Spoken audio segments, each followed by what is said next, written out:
Hello ladies and gentlemen, and welcome back to Georg Mack Plays the Classics.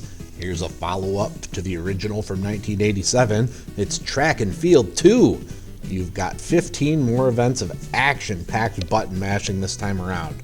You can play 12 of the events in training mode, 14 of the events in Olympic or championship mode, and 3 events in versus mode. The qualifying threshold is easier in training mode, and you have to qualify to move to the next. Olympic mode is split into 8 days, 4 preliminary days and 4 medal days. There are 3 events each day, and you need to qualify in each one, or else it's game over. Days 1 and 5 kick off with fencing. You battle your opponent in a 1-to-5 affair. You can block with the B button and thrust with the A button.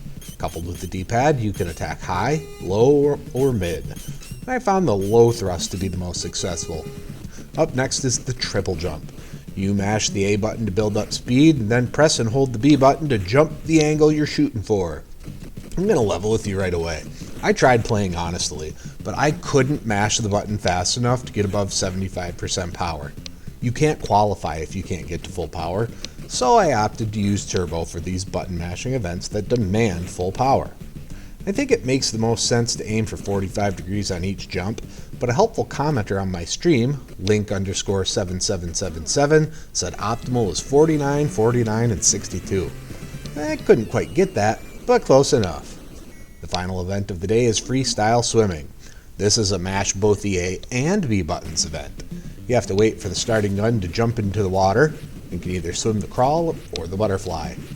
I don't think this one is possible without turbo. Days 2 and 6 start with the high diving event. You choose the style of dive you want to do by pressing the A button to cycle through from forward, backward, reverse, twist, and handstand. Then while you're in midair, you press the B button with the left to tuck, with right to jackknife, or with down to swan. As you enter the water, you want to be as vertical as possible for the highest score. Up next is clay pigeon shooting. Here you aim the sights and shoot with the A button. You have 2 shots per pigeon to blast them out of the sky. Event number 6 is the hammer throw. In this game, you rotate the D-pad counterclockwise until you start to glow, then you hold the A button to release. The longer you hold it, the higher your angle of throw. I had difficulty getting this to behave as I wanted it to all the time, but was able to get a good score.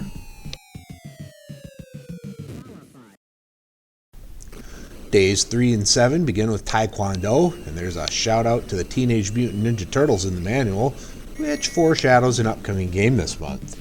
You punch with the A button and throw kicks with the B button. If you press down and kick, you throw a spinning roundhouse. Up jumps you into the air where you can punch or kick. If you keep holding up, you release a head kick. The goal is to keep your opponent down for a 10 count, which means drain their health. If you get knocked down, mash those buttons to get up. The pole vault is another one of the button mashing events. You need to build up power and then press the B button as you reach the plant spot. Hold the button until you clear the bar and try a higher vault. The last event is canoeing. Here you paddle forward with the A button and backward with the B button. You need to go through 16 gates forward, in reverse, or from behind. You need to be fast and accurate to score high enough to win. Days 4 and 8 conclude the rounds with archery. You have to press the A button to gather power and then release. The wind can push you forward, back, or to the sides. You can compensate left or right, set the degrees about half of what the wind is. You'll want to vary the power based on distance as the target moves back over the attempts. Bullseyes are the highest point getter and can be hit regularly. The hurdles are another button masher. You jump with the B button and want to make sure you spend the least amount of time in the water as possible. I always jump to land on the hurdle and then jump again to clear the water. The last event is the horizontal bar. As you're probably used to, jam on the A button and press the B button as the meter maxes out. There's nothing else to this game. Just hope you get a good dismount and pray for a high score. There are 3 other events in the game. 2 of them happen between days if you pass all the events.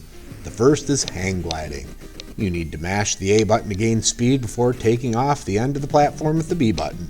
The goal is to fly high and straight and land on a target after flying the distance. The A button will put your feet down and help you land. The other choice is pistol shooting. You could choose to use the zapper or the controller. You aim the sights and have to shoot the enemies as they appear. I remember this is pretty easy with the zapper, but it's kind of difficult with the controller. The final event you can play is in Versus mode and is arm wrestling. This is probably the least played event, but I think it has one of the best presentations in the game. The face animations are hilarious, and the music is really enjoyable. When it comes to grading Track and Field 2 on NES, graphics get a 2.5. The graphics are pretty good, and the animations are also pretty cool. Sound gets a 2.5. The different music tracks are good, and the sounds are necessary to gameplay. Gameplay gets a 2.0. Most of the games are button mash tests. Most people will resort to turbo controllers, and I certainly don't blame them. Difficulty gets a 1.0. Can you press the button fast? Not so hard if you can. The non-button mashing events are easy after a couple practice rounds.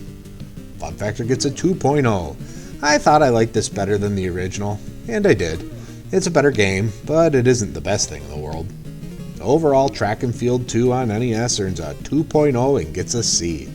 It's a better game than its predecessor, and a decent minigame compilation. The button mashing levels are going to be impossible without a turbo controller.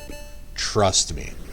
Well, that's going to do it for me for today. Please make sure you like this video. Let me know what you think of Track and Field 2 in the comments. And please subscribe to Head Drop Productions here on YouTube, because we want you here for each and every video we release, because it is your destiny.